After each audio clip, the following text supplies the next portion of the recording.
Bonjour Olivier. Bonjour Kevin. Bienvenue dans cette première Walagri News.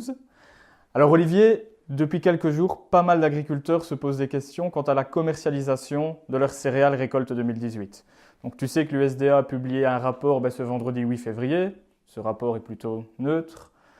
On voit que la France, depuis quelques semaines, est redevenue compétitive à l'export. Donc elle a réussi à vendre fin janvier 3 bateaux à destination Égypte. Elle a à nouveau ici vendu 2 bateaux ce 8 février, toujours pour l'Égypte. D'un autre côté, en Europe, on voit qu'on importe pas mal de maïs ukrainien à des tarifs très compétitifs. Que penses-tu de l'évolution des marchés céréaliers pour les prochaines semaines, voire les prochains mois? Les prochains mois, c'est toujours difficile de le voir, on n'a pas de boule de cristal, mais pour les prochaines semaines, ce qui est certain, c'est que tu as raison, donc on a bien exporté depuis le dernier tender et l'euro nous aide beaucoup également. Alors en plus, le meilleur blé au monde, le moins cher, c'est le blé européen, voire le blé français. Donc ça devrait nous aider à gagner quelques euros pour autant qu'il y ait des acheteurs qui se présentent. Si on gagne quelques euros, je crois que les agriculteurs doivent vendre. Pourquoi? Parce que la quantité de maïs, comme tu as dit, qui est importée surtout vers la Hollande et vers la Belgique, empêche le blé de monter de trop. Donc 5 euros, 10 euros, soyons optimistes, grand maximum. Et puis à ce moment-là, le blé va caler et pourrait éventuellement rebaisser parce qu'on va arriver de nouveau vers la fin de campagne où le stock est relativement important.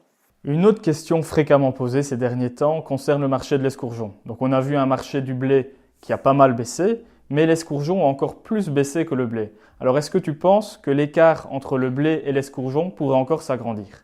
Oui, il peut encore s'agrandir. Donc on a parlé d'exportation pour le blé. C'est la même chose pour l'escourgeon en fait. Il faut qu'on puisse exporter en Europe pour que les prix s'améliorent.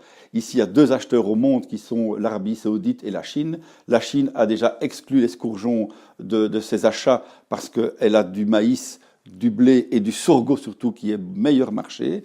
Donc aujourd'hui, il n'y a plus que l'Arabie Saoudite. Si elle se présente, on peut gagner quelques euros éventuellement, mais on ne va jamais rattraper la différence avec le blé parce qu'elle s'est éjectée aussi de l'aliment du bétail. Les acheteurs ont consommé plus de maïs que du blé et ont retiré l'escourgeon de leur formulation. On l'utilise au strict minimum.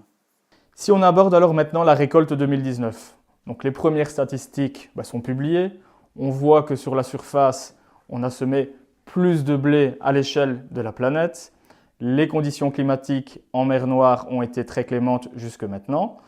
Est-ce que chez Walagri, on propose déjà aujourd'hui des solutions qui vont permettre aux agriculteurs de sécuriser leurs revenus pour leur récolte 2019? Tout à fait. Ça, c'est génial dans notre système de Wallapro parce qu'aujourd'hui, on peut aussi bien vendre à 2018 que commencer à 2019.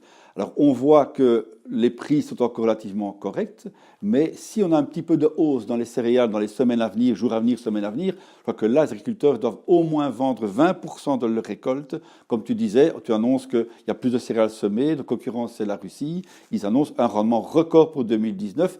Tout cela aujourd'hui dans un contexte où on dit qu'il n'y a pas de problème climatique au mois de juin-juillet, bien entendu.